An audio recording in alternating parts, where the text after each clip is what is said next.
Hola, bienvenidos al segundo video del canal de construcción. En este video voy a hablar acerca de distintas maneras de ver, entender y describir a la discapacidad, o lo que se conoce como modelos de discapacidad. Antes de empezar, quiero recalcar que no hay un solo modelo que sea correcto o superior a los demás, y hay muchos argumentos válidos a favor y en contra de los modelos. Recuerden que pueden encontrar links y referencias adicionales sobre este tema en la sección de comentarios. Realmente les recomiendo que los exploren para que entiendan un poco más acerca de los estudios críticos de discapacidad. Bueno, entremos al tema. El primer modelo del que les voy a hablar es el modelo médico de la discapacidad, el cual ha sido dominante en muchas sociedades y por muchos años. En el modelo médico, la discapacidad se considera una condición que necesita ser curada. A pesar de que este modelo surge con el propósito de ayudar, el ver a la discapacidad como una enfermedad crea una división en la que se considera que las personas con discapacidad tienen habilidades limitadas en comparación con el resto de personas. Se espera que las personas con discapacidad cambien, sigan tratamientos o intervenciones para que puedan cuadrar con las demandas de nuestra sociedad.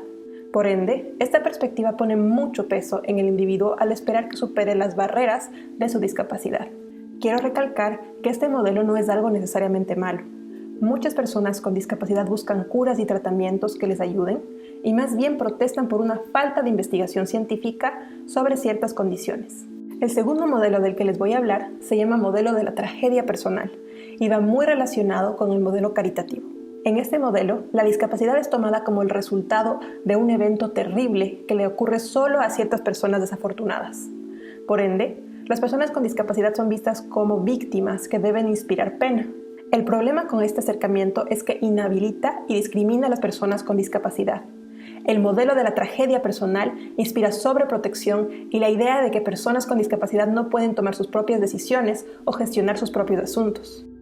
En pocas, el modelo inspira piedad, no respeto.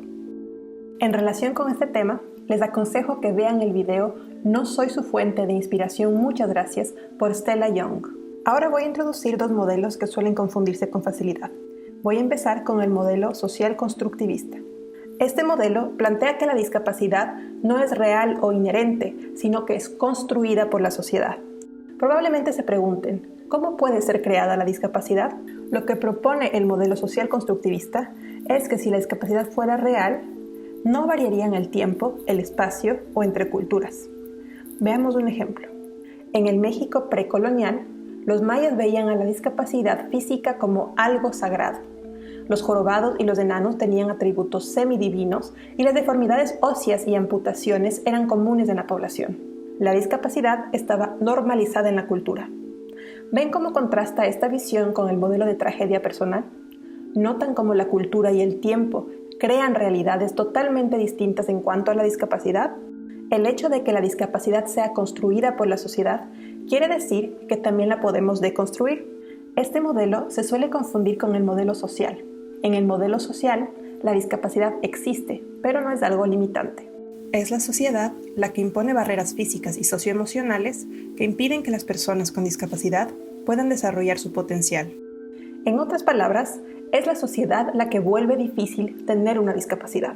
Pongámoslo así, en una sociedad neoliberal, el valor de las personas radica en su capacidad para producir y en su independencia. ¿Dónde deja esto a las personas con discapacidad? Horarios rígidos que requieren horas corridas de trabajo y el querer que todos tengan las mismas condiciones de trabajo crea barreras para las personas que necesitan un ritmo flexible y diferente a la norma. De igual manera, el neoliberalismo resalta la importancia de ser independientes. ¿Qué hay de malo con la interdependencia? ¿El crear una comunidad en la que las personas se ayuden y apoyen mutuamente? ¿Es realmente necesario el individualismo? El modelo social también revela que personas con distintas discapacidades se enfrentan a problemas similares relacionados al capacitismo, como actitudes y opiniones prejuiciosas y exclusión en varios ámbitos sociales. Finalmente, el modelo afirmativo resalta que existen beneficios de tener una discapacidad y que vivir con una discapacidad puede ser algo valioso, interesante e internamente gratificante. El estilo de vida y la visión del mundo de las personas con discapacidad son únicas y valiosas. Bueno, con eso termina mi breve explicación de algunos de los modelos de discapacidad. Les invito a que busquen otras fuentes de información.